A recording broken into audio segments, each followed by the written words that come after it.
Hi అండి. ఈరోజు మనం జొన్న రొట్టె ఎలా ప్రిపేర్ చేసుకోవాలో చూద్దాము. ముందుగా గిన్నె పెట్టేసుకొని అందులో కొంచెం వాటర్ పోసి కొంచెం సాల్ట్ వేసి బాగా మరిగించిన తర్వాత ఆ మరిగిన నీటిలో జొన్న పిండిని వేసి కలుపుకోవాలన్నమాట. మన చపాతీ పిండిలా కలుపుకోవాలి. అలా కలిపేసిన తర్వాత వాటిని ఒక చిన్న ముద్దగా తీసుకోవాలి. నేను చూపిస్తున్నాను కదా ఇలా తీసేసుకొని దాన్ని బాగా కలిపేసి కొంచెం ఉండలా చేసుకొని కొంచెం పొడి పిండి చల్లేసి దాని చేత్తో ఇలా రౌండ్గా మనం షేప్ వచ్చేలా రొట్టె కొట్టుకోవాలన్నమాట. ఇలా చేత్తోనే రౌండ్గా చేసుకోవాలి.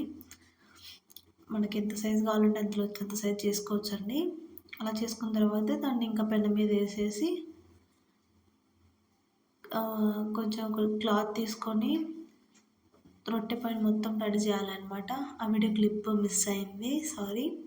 ఆ తడి చేసిన తర్వాత ఇలా కాలుతున్న ఒక సైడ్ కాలిన తర్వాత దాన్ని తిరిగేసుకొని రెండు సైడ్ల బాగా నీట్గా కాల్చుకోవాలన్నమాట.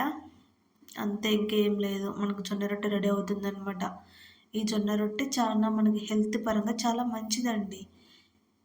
దీనివల్ల చాలా బలం కూడా జొన్న రొట్టె.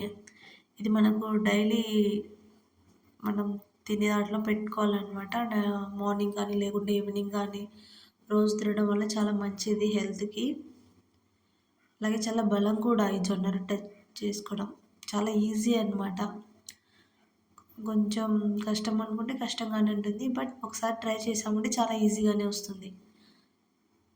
Thanks friends. నా వీడియో నచ్చినట్టయితే సబ్స్క్రైబ్ చేసుకోండి, లైక్ ఇవ్వండి ఫ్రెండ్స్.